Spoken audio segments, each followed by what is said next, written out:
Hey folks, Corey Arnold here at Toyota of Easley. Another beautiful day out here, a day to come out and get in the sunshine and check out a brand new 2024 Toyota Tundra in the 1794 Hybrid Max Edition. Wow, so basically in a 1794, this thing is really getting up there toward the top of the line. So let's talk about where the 1794 edition come from.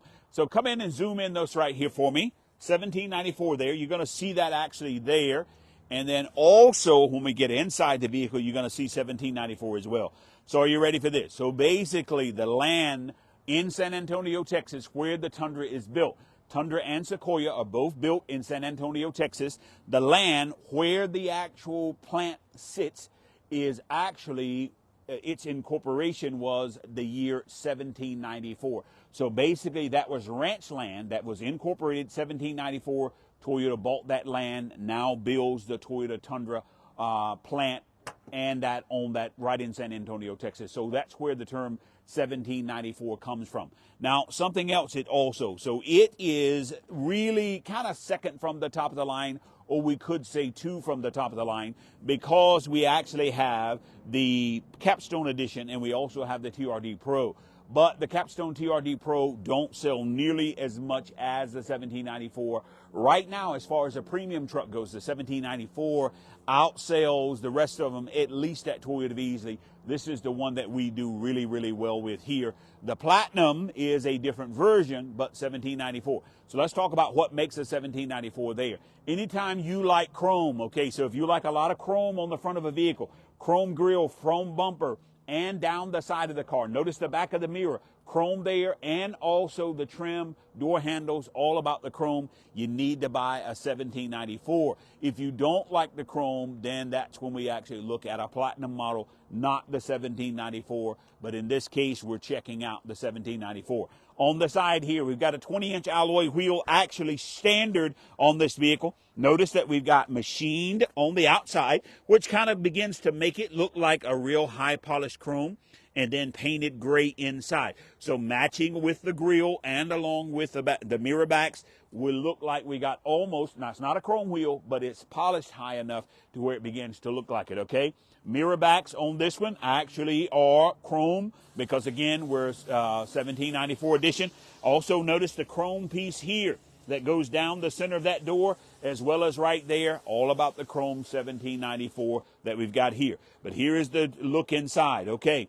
So there are two interior colors you can get. I highly suggest that you get this leather here. This is called the saddle in that interior color. There's also a really, really light cream. I got to tell you, this interior outsells the other one probably, I would say, a good 60-1, okay? So if you want me to order it and use my own opinion, I am going to order this interior 100% of the time. But if you bought and paid for a vehicle and you want me to get it for you, then certainly we will get the cream interior for you there. Notice also the American walnut that you see throughout this vehicle. Up front with the 1794, that's a piece of wood there. Also notice here in the console right there, all right, we see that same piece of wood kind of going into that Western look that we've got there. I love the mix of the saddle and the dark brown hues inside this vehicle.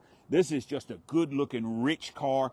1794s, of course, are standard with the panoramic sunroof in this vehicle that we've got there. You don't have to ask for that as an option. That's something that you're going to get automatically when you get to this trim level, 1794. Even the match. Check out the match if you would. Toyota Tundra right there, 1794, down on the match, carry through right there. One of the only Toyotas that actually comes with floor mats. Otherwise, Toyota's actually, there's an actual upgraded charge for floor mats in this vehicle, okay? But not in this particular one again. And notice also that power running board right there as well. So I'm going to let this back up. Cool, cameraman, get ready. I'm going to let it up so you can see what kind of goes there. Right there on that side. Nice addition right there. That's not standard on all of them, but they are in this particular, it is on this one as an option. All right, plenty of room in the back of this vehicle that we've got there. This is the Crew Max. By the way, the Crew Max is, I'd say, about 100 times more popular than the regular double cab. Certainly, if you want a double cab, we can get you one, but if you come by here and want to see them on the lot, Probably just about 98% of the time, we're going to keep the actual Crew Maxes here on the lot because that's just what sells for us.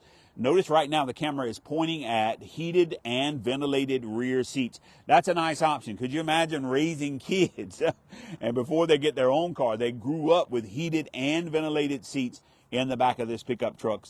Just something really nice. Boy, it kind of tells you, though, that if they grew up riding in a truck like this, what do they got to have when they buy their own? You might be spoiling them a little bit too much there that we got there. All right, sunshade in the back. I do like to show that.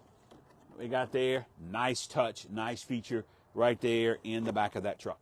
All right. Now, in the back of the bed back here, this can come in a 5.5-foot bed, which is what we're seeing right here. That is the most common and the easiest to get in the 5.5-foot bed. However, you can get the 6.5-foot. As a matter of fact, this dealership has a demo that's got a 6.5-foot bed here in this exact same color, and it's a 1794. Now, it's been lifted, and it's got a knobbier wheel and tires. Guys, I got to tell you something. You do what you like to do and what you want to do, but this is a really good-looking truck when you put just a little bit of a leveling kit and knob up that tire a little bit. That's a street tire. That's the tire that's going to give you the most on-road performance. Also, it's going to be the quietest out there. But if you can take the noise and take the little bit of a sacrifice in the choppiness and the ride, this truck really looks good when you put a tire with a little bit of knob on it. It just really dresses up this truck that we've got here. Now, in the back of this vehicle, you don't need a spray-in bed liner. A lot of you still like spray-in bed liner. Yes, you can. You can order it that way. I like the fact that it's got a composite bed, something that we've been doing in Tacomas now for many, many years, sure. So to me, you really need a bed mat in the back of this vehicle to keep it from actually rust. It's reinforced underneath with aluminum, but as far as the bed itself, it does not need any sort of protection inside. The actual bed itself is the protection. Come up right here and look at a power outlet on the bed over here. I'll rotate on this side so you can kind of see there. Check that out right there. Now that's nice. You're down working in the pasture or whatever, and your battery on your nail gun gets low or your battery on your electric drill gets low. You can kind of start the truck up and actually recharge in the back of the vehicle right back there. Kind of a nice option that you see here. Also tailgate. Notice right here now we've got Tundra embossed in the back of that tailgate right there. I want to show you how light this is, okay? Now, I'm by no means a strong person, by no means, but watch this. One single finger, and I'm going to take that one finger and close that tailgate. Now, how did I actually do that? There's a strut inside here that is a damper, all right? So watch this. Notice that it's not slamming down, okay? When my little girl, who's getting up there now, but my little girl, when she was little, anytime she would be standing beside me, I would look around, and all of a sudden, she's walked around that side. So imagine, if you would, you go to open a tailgate, and a little small one is right there that you don't see. But look at that. It actually damps that as it comes down, so you don't get that big hard slam, because I'm sure that tailgate is probably over 100 pounds right there. And notice also the power bed step that we see right there. See that when we got that tailgate down? We've got that bed step now. We can step up and into the back of the actual vehicle right there.